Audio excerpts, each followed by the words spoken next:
Oke, assalamualaikum warahmatullahi wabarakatuh. Selamat siang, berjumpa kembali dengan saya WDRM dalam podcast Lentera Ilmu. Oke, hari ini kita kembali akan mencari sebuah keilmuan atau menggali sebuah keilmuan dalam bidang kesastraan. Sesuai yang saya sampaikan minggu lalu, bahwasanya saya membagi dua bagian dalam metode penelitian sastra. Pada bagian kedua ini, saya akan menyampaikan beberapa bentuk metode penelitian dalam karya kesastraan yang saya rujuk dari tulisan dari Refik. Ya, menurut beliau banyak sekali metode-metode dalam penelitian sastra. Metode analisis, kemudian ada metode semiotika, metode analisis naratif, metode studi genre, metode hermeneutika, dan lain sebagainya. Yang pertama kita akan bahas mengenai metode analisis isi. Menurut beliau, analisis ini berhubungan dengan perhitungan fenomena di dalam teks. Analisa isi termasuk bagian dari metode kuantitatif karena melibatkan perhitungan dan penjumlahan fenomena. Namun dapat juga digunakan untuk mendukung kajian-kajian mengenai sesuatu yang sifatnya lebih kualitatif. Kajian ini merupakan sebuah metode simbolik karena digunakan untuk meneliti materi atau teks yang bersifat simbolik. Dan dalam melaksanakan analisis isi terdapat banyak pekerjaan interpretatif yang harus dilakukan, yang bersandar pada pengetahuan peneliti mengenai teks yang sedang diteliti. Teknik analisis ini meliputi serangkaian tahapan yang harus dilewati dalam melakukan penelitian. Adapun tahapannya yakni yang pertama menyusun hipotesis, kemudian membaca sebanyak mungkin, mendefinisikan objek analisis, mendefinisikan kategori-kategori, membuat sebuah lembar coding untuk merekam temuan, mengkuji kategori dengan coding, mengumpulkan data, menjumlahkan temuan data, menafsirkan, menghubungkan kembali dengan pertanyaan, menampilkan temuan, menganalisis serta membahas, kemudian menjumlahkan persentase dan mengkombinasikan analisa dengan metode-metode lain. Menurut Krippendorff, analisis ini adalah suatu teknik penelitian untuk membuat inferensi-inferensi yang dapat ditiru dan sahih data dengan memperhatikan konteksnya. Klasifikasi analisis isi ini dapat dilihat sebagai berikut. Yang pertama adalah analisis pragmatis, yang prosedur dan mengklasifikasikan tanda menurut sebab atau akibat yang mungkin. Analisis isi semantik adalah prosedur yang mengklasifikasikan tanda menurut maknanya, yakni merujuk pada objek tertentu, penafsiran yang menggambarkan frekuensi seberapa sharing, dan analisis pernyataan menggambarkan frekuensi seberapa sharing objek tertentu dikarakteristikkan secara khusus. Yang ketiga, analisis sarana tanda adalah prosedur yang mengklasifikasikan isi menurut sifat psikofisik dan tanda. Selanjutnya ada metode semiotika. Semiotika secara harfiah berarti ilmu tentang tanda. Bermanfaat pada saat ini ketika kita ingin menganalisis makna teks.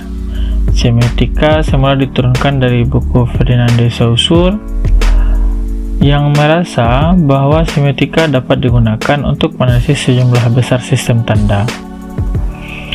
Teknik ini meliputi tahap-tahapan mendefinisikan objek analisis, mengumpulkan teks, menjelaskan teks, menafsirkan teks, menjelaskan kode-kode kultural, membuat generalisasi, membuat kesimpulan, dan mengkombinasikan semiotika dengan metode analisis lainnya.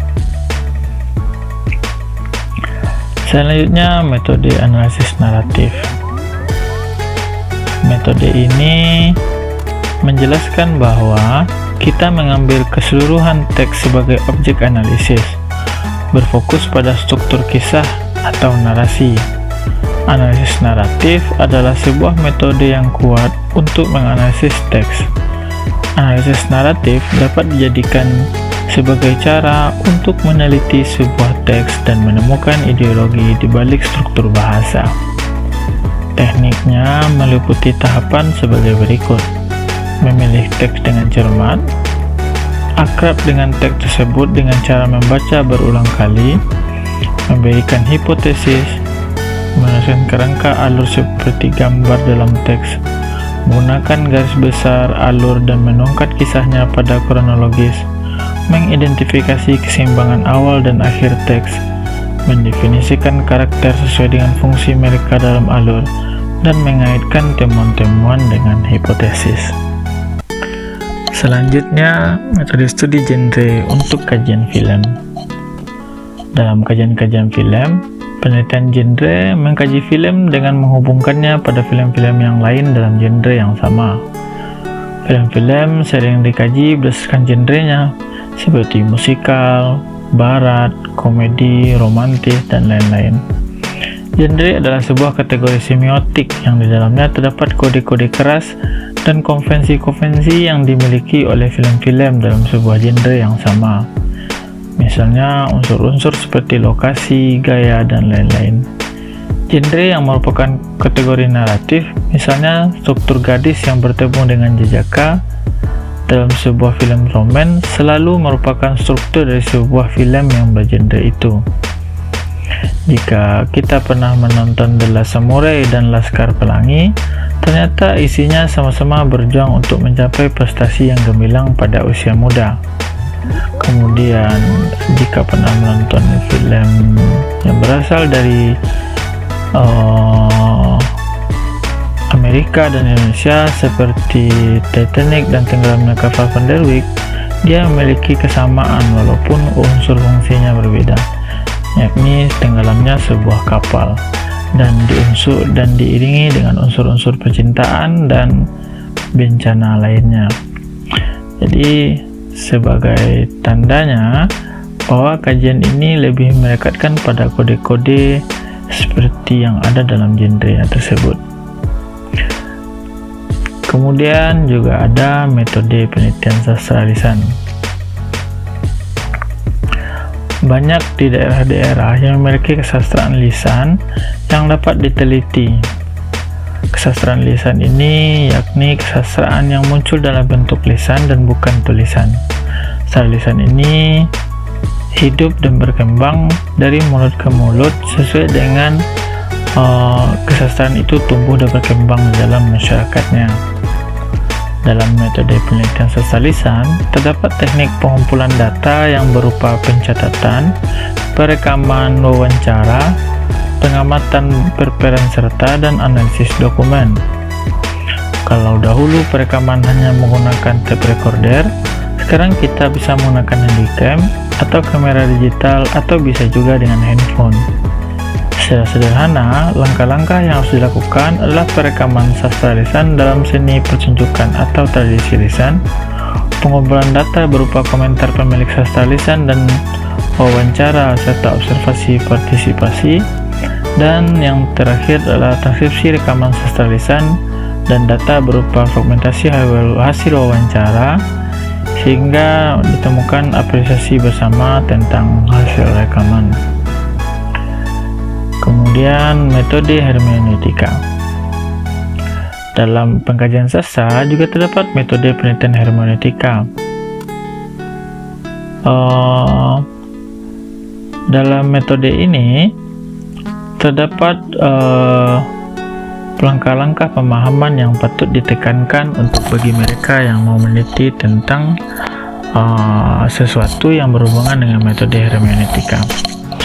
Langkah yang pertama adalah yang harus dipahami, yaitu berlangsung mulai penglihatan simbol-simbol tentang berpikir dari simbol-simbol tersebut. Kedua, pemberian makna simbol dan pengalihan makna yang tepat. Ketiga, berpikir filosofis, yaitu menangkan simbol sebagai titik tolaknya. Ketiga, langkah tersebut tidak akan terlepas dari pemahaman semantik, refleksi, dan eksistensial. Langkah semantik pada metode ini adalah pemahaman tingkat bahasa murni.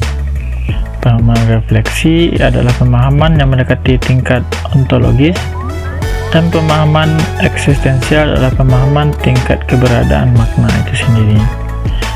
Pada satu contoh, jika kita harus memahami sebuah bentuk dari kajian teks yang ada dalam tradisi atau sastra lisan, maka dibutuhkan pemahaman yang tinggi terhadap satu objek. Bagaimana kita memaknai makna pada tingkat bahasanya, kemudian pemahaman melalui tingkat ontologis, dan pemahamannya terhadap keberadaan dari kesastraan itu sendiri. Kemudian ada metode grounded research. Metode ini adalah sebuah pendekatan yang refleksi dan terbuka, di mana pengumpulan data, pengembangan konsep teoritis, dan ulasan literatur berlangsung dalam proses siklis atau berkelanjutan. Pendekatan ini memungkinkan kita untuk melakukan riset prosesual, yaitu riset yang berfokus pada rangkaian peristiwa, tindakan, dan aktivitas individual dari waktu ke waktu. Secara sederhana, penelitian sastra dengan metode ini dilakukan dengan prosedur sebagai berikut.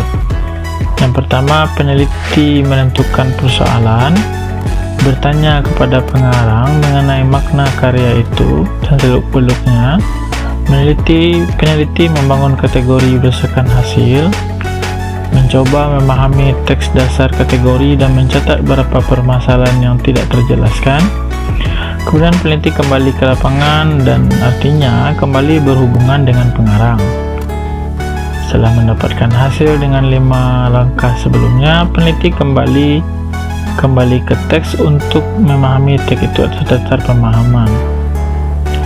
Jika ke-6 langkah tersebut telah menghasilkan pemahaman, penelitian dapat langsung dilanjutkan dengan membuat laporan penelitian. Yang terakhir adalah sastra feminis. Sastra feminis merupakan satu metode yang mengkritik tentang hasrat para feminis untuk mengkaji karya sastra, yang dimana mengkaji karya itu bagi penulis-penulis wanita di masa silam untuk menunjukkan citra wanita dalam karya penulis-penulis pria yang menampilkan wanita sebagai makhluk yang sebagai makhluk dengan berbagai cara, misalnya penekanan, disalah tafsirkan, disepelekan, dan lain-lain. Kritik sastra feminis yang paling banyak digunakan adalah kritik ideologis. Kritik sastra ini melibatkan wanita, khususnya kaum feminis, sebagai pembaca. Yang menjadi pusat perhatian pembaca wanita adalah citra dan stereotip wanita dalam karya sastra. Kritik ini juga mendekati kesalahpahaman tentang wanita dan sebab-sebab mengapa wanita sering tidak diperhitungkan.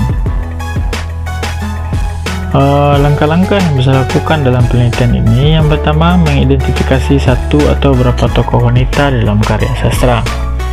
Kemudian mencari kedudukan tokoh-tokoh di dalam masyarakat, mencari tahu tujuan hidupnya, mencari tahu perilaku dan wawasan tokoh perempuan yang digambarkan secara langsung oleh pengarang, memperhatikan pendirian dan ucapan tokoh wanita yang bersangkutan, meneliti tokoh dan tokoh lainnya yang memiliki keterkaitan, dan yang terakhir memahami sikap penulis tentang karya yang sedang kita kaji. Dari beberapa metode tersebut, jelaslah bahwa banyak sekali metode yang bisa digunakan dalam menganalisis sebuah karya sastra. Intinya, penggunaan metode yang kita pakai ini sesuai dengan kebutuhan apa yang hendak kita cari. Ingatlah bahwa sebuah penelitian itu haruslah mencari masalah dari apa yang akan kita kaji. Karya sastra sebagai gambaran sosial masyarakat dan gambaran kebudayaan yang tergambar dari bagaimana pengarang menghasilkan sesuatu itu akan banyak mengilhami para pembaca untuk menemukan masalah-masalah. Bukan hanya masalah pada tokoh, tetapi juga lebih daripada itu. Misalnya masalah-masalah sosial, masalah budaya, masalah-masalah wanita, masalah ketuhanan, masalah seksualitas, masalah keperbintangan misalnya, karena kajian dalam kesastraan itu terus berkembang. Dan oleh sebab itu kita tidak pernah terlepas dan tidak akan pernah lepas pada objek-objek yang melingkari dalam karya sastra tersebut.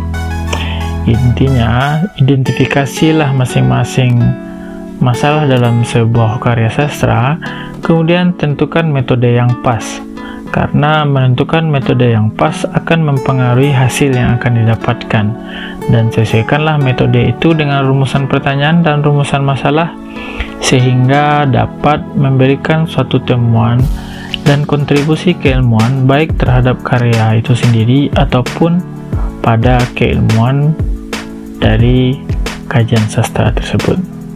Demikianlah podcast Lentera Ilmu kita pada hari ini. Terima kasih. Assalamualaikum warahmatullahi wabarakatuh.